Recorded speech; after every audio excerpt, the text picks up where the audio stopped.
नमस्कार, मैं हूं राहुल शर्मा। आप देख रहे हैं एसपी 9 न्यूज। स्वागत है आप सभी का आज की इस बड़ी खबर में। और बड़ी खबर की शुरुआत महिलाओं के अपमान से। जी हां, जो राजनीतिक पार्टी खुद महिलाओं का अपमान करती हो, जो राजनीतिक पार्टी खुद हिंदू मुसलमान का मजाक उड़ाती हो, जो राजनीतिक पार्टी खुद समुदाय के नाम पर वोट बटोरती हो, वो पार्टी आज महिलाओं की बात कर रही है, महिलाओं के सम्मान की बात कर रही है।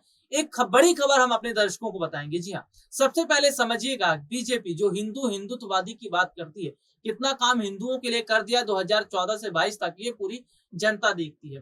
केवल और केवल ये देखा जा रहा है कि हिंदू और मुसलमान की आड़ में ये लोग अपना राजनीतिक वोट बैंक बटोरने का काम करते हैं, अपनी राजनीतिक रोटी सेकने का काम करते हैं, समुदाय को आपस में भड़काकर, लोगों को आपस में भड़काकर अपना मतलब निकालने का काम करते हैं सत्ता पक्ष के लोग। महिलाओं का अपमान करने वाली ये पार्टी सोनिया गांधी को, गांधी परिवार को लेकर क्या क्या नहीं बोला।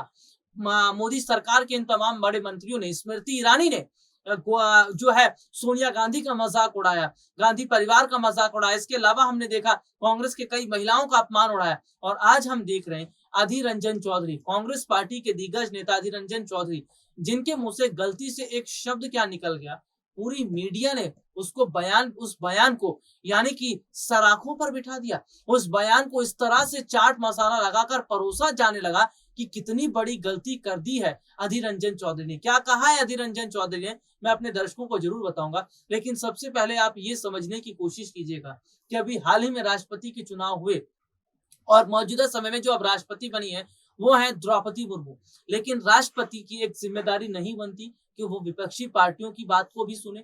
क्या राष्ट्रपति की जिम्मेदारी नहीं बनती कि वो देश की जनता की तकलीफों के बारे में सुने? यहाँ पर हम देख रहे हैं कि आज किस तरह से एक तरफा काम किया जा रहा है। विपक्ष कहता रहता है, चीखता चिल्लाता रहता है, जनता कहती रहती है, चीखती चिल्लाती रहती है, लेकिन राष्ट्रपति के कान पर जूं तक नहीं रोकती, जूं तक नहीं रेंगती है, क्योंकि वो सरकार की कठपुतली है। दरअसल अब मैं आपको बता देता हूं अधीर रंजन चौधरी ने कहा क्या। अभी हाल ही में कांग्रेस पार्टी प्रोटेस्ट कर रही थी, जिसमें उन्होंने कहा कि सोनिया गांधी को जबरदस्ती परेशान किया जा रहा है। इस बीच अधीर रंजन चौधरी से सवाल जवाब किया जा रहा था, तो अधीर रंजन चौधरी के मुंह से गलती से निकल गया कि राष्ट्र पत्नी को क्या नहीं दिखाई दे रहा। ये तो देश के राष्ट्रपति को सोचना चाहिए कि जब विपक्ष के मुद्दों को भी उठाया जाए या विपक्ष की बातों को भी रखा जाए। हालांकि उनका कहने का मतलब राष्ट्रपति ही था, लेकिन गलती से जाहिर सी बात है कि भाई आए दिन प्रेस कॉन्फ्रेंस हो रही है, मीडिया सवाल पूछ रही है, तो जुबान टंग जो है कहीं ना कहीं हल्की सी फिसल जाती है।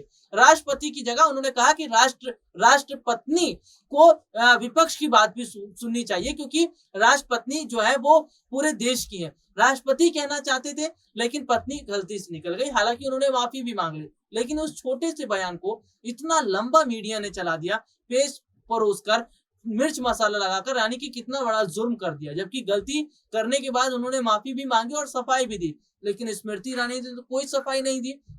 स्मृति ईरानी की बेटी से तो कोई सवाल नहीं होता है, जुबीन ईरानी से तो कोई सवाल नहीं होता है, ईडी स्मृति ईरानी से तो पूछताछ नहीं करती है। जो स्मृति ईरानी जिन्होंने सोनिया गांधी का अपमान किया, गांधी परिवार का अपमान किया, आज उन्हें महिलाओं की फिक्र नहीं है। आज जो है महिलाओं को रोजगार नहीं मिल रहा है, उस पर तो बात नहीं करती स्मृति ईरानी। लेकिन एक गलती से शब्द निकल जाता है अधीर रंजन चौधरी के मुंह से, तो वो पूरी तरह से घेरना शुरू कर देती है कांग्रेस को। यहाँ पर हम देख रहे हैं सब पूरा स्क्रिप्टेड आज चलता चला जा रहा है, और स्क्रिप्टेड में इतनी बड़ी भूमिका आज नेशनल मीडिया की भी हो चुकी है। जो खबर होती है उसको दिखाया नहीं जाता, और जो खबर नहीं है उसको मिर्च मसाला लगाकर पेश किया जाता है। तो यहाँ पर देख रहे हैं कि अधीर रंजन चौधरी से कहा जा रहा है कि माफी मांगे, कांग्रेस पार्टी को माफी मांगे। हालांकि देखा जाए माफी तो मोदी सरकार को मांगनी चाहिए, प्रधानमंत्री नरेंद्र मोदी को मांगनी चाहिए, स्मृति ईरानी को मांगनी चाहिए, क्योंकि इतने टाइम से वो जनता से झूठ बोल रहे हैं, लेकिन कभी उन्होंने देश की जनता की भलाई का काम नहीं किया। आज के लिए इतना ही, आपसे फिर दोबारा मुलाकात होगी, तब तक के लिए इजाजत दीजिए,